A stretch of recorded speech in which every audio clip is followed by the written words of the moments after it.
Okay, streaming has started. All right.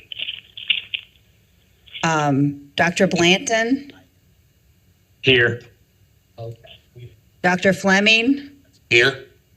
Dr. Locklear, Here. Dr. Marr, Here.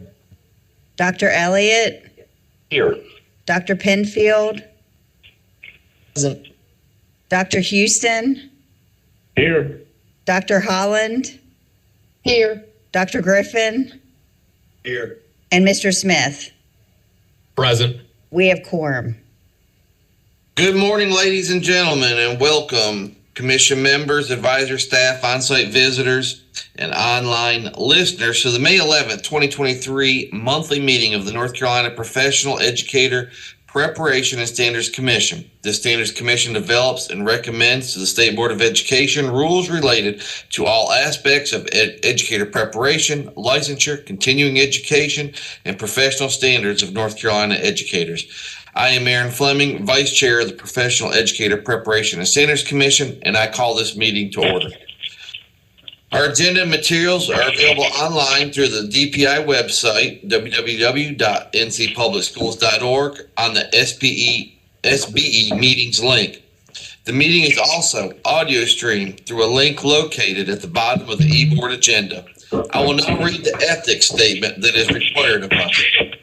Commission members are reminded that it is our duty to avoid conflicts of interest and the appearance of conflicts of interest as we handle the work of this commission. Does any member of the commission know of any conflict of interest or any appearance of conflict with respect to any matters coming before us at this meeting? If so, please state them for the record. If during the course of the meeting you become aware of an actual or apparent conflict of interest, please bring it to the matter to the attention of the vice chair. It will then be your duty to abstain from participating in discussion on the matter and from voting on the matter. Commission members, you've had an opportunity to review the proposed agenda for today's meeting. Do I have a motion to approve this agenda for the May 11th, 2023 meeting? This is Randy. I approve. Or move to approve. Second. Motion been made and seconded. Any discussion? All those in favor of the agenda say aye. Aye. Aye. Aye. Opposed, no. Motion carries. There are no NCDPI or State Board of Education updates for the month of April. Now, Ms. Lee O'Neill will present a policy amendment to CTED-004, Career and Technical Education Licensure Manual updates. Good morning, everybody. Earlier this year in February, a revision was approved for LICN 001 that allowed a teacher to obtain a residency license in a new area when they didn't complete the requirements for the first residency license. So this revision to CTED 004 is offering that same option to teachers who initially licensed with a CTE restricted license. If they don't meet those requirements for the first area within that 3-year period, they can begin the process again in a new area as long as they qualify for that new area based on related degree, work experience, and credential if required. As you know, we try to stay as consistent with LICN 001 as possible to decrease confusion in the field, but also provide that equity as much as we can. This revision, if approved, will go into effect in June and will be effective beginning with the current school year. Happy to answer any questions. We definitely appreciate your support for this revision. Do I have a motion to approve the policy amendments to CTED-004, Career and Technical Education Licensure Manual, to be sent to the State Board of Education in June 2023? So moved. Second.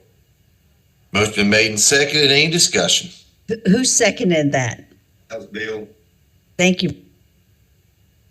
Any discussion? Hearing none, all those in favor say aye. Aye. Aye. Anyone opposed, no. Motion carries. Now, Dr. Tom Tomberlin will present a policy amendment to LICN-001, General Licensure Requirements. Good morning, folks. Thank you, Dr. Fleming. This policy revision is in response to a federal provision, and we provide the provision there This is the Veterans Auto and Education Improvement Act of 2022. And basically it stipulates that service members or a spouse of a service member who are under military orders to relocate to North Carolina and they have a current educator's license from another jurisdiction, we will consider them to hold a valid North Carolina educator license for the duration of their military orders. So we're not granting them a North Carolina license, but we're recognizing that their current active license from another jurisdiction allows them to be placed on the North Carolina teacher salary schedule. So some related issues around this. The applicant has to provide the military orders and the documentation of marital status to DPI, the applicant license from the other jurisdiction, and all other jurisdiction in which the applicant holds a current license has to demonstrate it is current and in good standing. The license has been actively used for employment as an educator during the 2 years immediately preceding the relocation. This is a very important point. They have to have used the license actively within the last 2 years in order for them to qualify under this provision. And the license from the other jurisdiction is appropriate for the position in which the service member or spouse will be employed. So if the license is in math, they have to be employed as a math teacher here for that license to count. So we clarify that the military connected applicant is not issued a North Carolina educator's license under this provision, but the valid out-of-state license allows the educator to be paid on the teacher salary schedule. Furthermore, the provision will remain in effect until the military orders expire or June 30th of that same year, whichever is later. So if the spouse gets transferred, if the military connected person gets transferred and it's the spouse that's holding the license, that if they get transferred out of North Carolina before the end of the academic year, we will honor this provision until the end of the fiscal year so that they don't have to, the license isn't void and we have to scramble to get it renewed. If a military connected applicant wishes to obtain a North Carolina educator's license after the terms of this provision expire, the applicant must meet all State Board of Education licensure requirements in effect at the time of application. So they can get a North Carolina license after this, but they have to meet all our requirements. It's not immediate reciprocity between their old license and the North Carolina license. So that's the provision. We're trying to get this passed so that everybody knows about it for the coming school year, and for those of you in those situations that you can make adjustments accordingly. And Dr. Fleming, I will turn it back over to you. Thank you, Dr. Tomberlin. And I think this is good, especially for those of us that are highly military impacts. Thank you.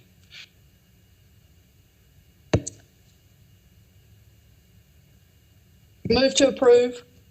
Thank you. Do I have a motion? Very good. Do I have a second?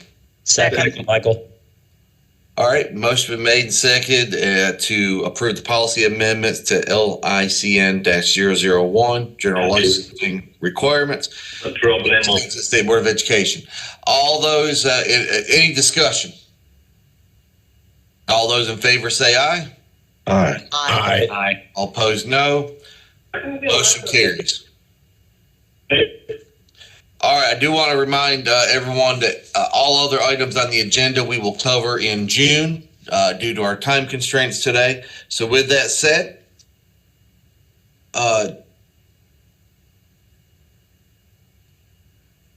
thank you, Commission members, advisors, and staff for your participation in preparation for the discussions. I remind Commission members that our next monthly meeting will be held virtually on Thursday, June 8th from 9 a.m. to 12 p.m. We have now completed our meeting. Unless there is additional business at this time, I ask for a motion to adjourn. I move we adjourn. Second. All right, motion made and seconded. All those in favor of adjourning say aye. Aye. Aye. Opposed, no. We are adjourned. Thank you, everybody.